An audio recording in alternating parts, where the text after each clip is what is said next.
Question number 6 है, उस गोले की त्रिज्या ज्ञात कीजिए जिसका पृष्ठीय क्षेत्रफल 154 सेंटीमीटर स्क्वायर है।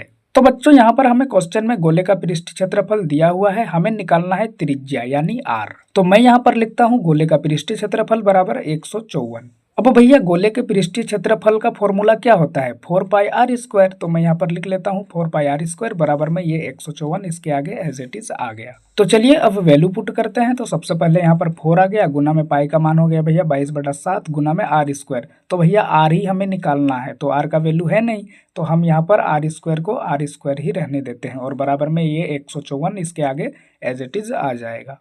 अब यहाँ पर जो 4 गुना 22 गुना आर स्क्वायर है उसको मैं नीचे एज इट इज लिख लेता हूँ, बराबर में ये 154 भी इसके आगे एज इट इज आ गया। अब यहाँ पर नीचे जो 7 था इसको मैं दूसरी ओर ले जाता हूँ, तो ये इधर भाग में था, इसको दूसरी ओर में ले जाऊंगा तो ये गुना में हो जाएगा। ठीक है, तो ये 154 के साथ इधर गुना में आ गया। अब हमें आर का वैल्यू चाहिए, तो मैं ये जो आर स्क्वायर है इसको एक तरफ साइड कर लेता हूँ, बराबर में ये जो 154 गुना में 7 है इसको एज इट इज लिख देता हूँ। अब यहाँ पर देखिए ये आर स्क्वायर के साथ गुना में क्या था, 4 गुना 22, तो इन दोनों को भी मैं दूसरी ओर भेज देता हूं। तो इधर ये आर स्क्वायर के साथ गुना में थे, इनको मैं दूसरी ओर भेजूंगा तो ये भाग में चले जाएंगे यानी बट्टा में चले जाएंगे। ठीक है, तो ये 154 गुना 7 के बट्टा में आ गया 4 गुना 22। चलिए अब हम नंबरों को कैंसिल करते हैं। ठीक है, अब हम 11 का पहाड़ा से इस 22 को कैंसिल करते हैं तो हमें मिलेगा 2।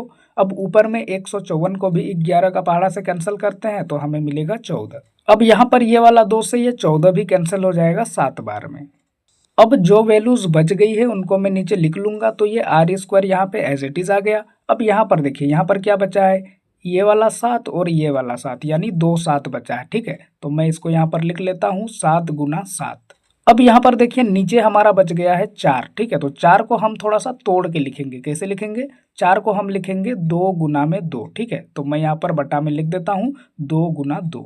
अब भैया हमें आर का वैल्यू चाहिए, लेकिन आर के साथ यहाँ पर स्क्वायर लगा हुआ है और स्क्वायर को हटाने का निंजा टेक्निक आपको पता है, दोनों तरफ रूट लगा देना है। ठीक है, तो मैं यहाँ पर रूट लगा देता हूँ आर स्क्वायर में, और इधर जो वैल्यू है हमारा 7 गुना 7 बटा 2 गुना 2 यहाँ पर भी लगा देता हूँ रूट। अब यहाँ पर भैया स्क्वायर से रूट हो गया कैंसल, तो हमें मिला आर। अब यहाँ पर देखिए रूट के अंदर जब किसी संख्या का जोड़ा बनता है तो एक संख्या रूट से बाहर आ जाती है। ठीक है, तो यहाँ पर देखिए 7 और 7 यानी 7 का जोड़ा बना है रूट के अंदर, तो एक 7 रूट से बाहर आ जाएगा। उसी तरह से नीचे 2 और 2 का जोड़ा बना है भैया, तो 1 2 रूट से बाहर आ जाएगा। इस तरह हमें आर बराबर मिला 7 बटा 2। अब हम फाइनली क्या करेंगे, यहाँ पर 2 से 7 को कैंसिल करेंगे तो हमें मिलेगा 3.5। तो भैया इस तरह से हमें आर का वैल्यू मिला 3.5, और भैया यही हो जाएगा हमारा 6 नंबर के लिए आंसर।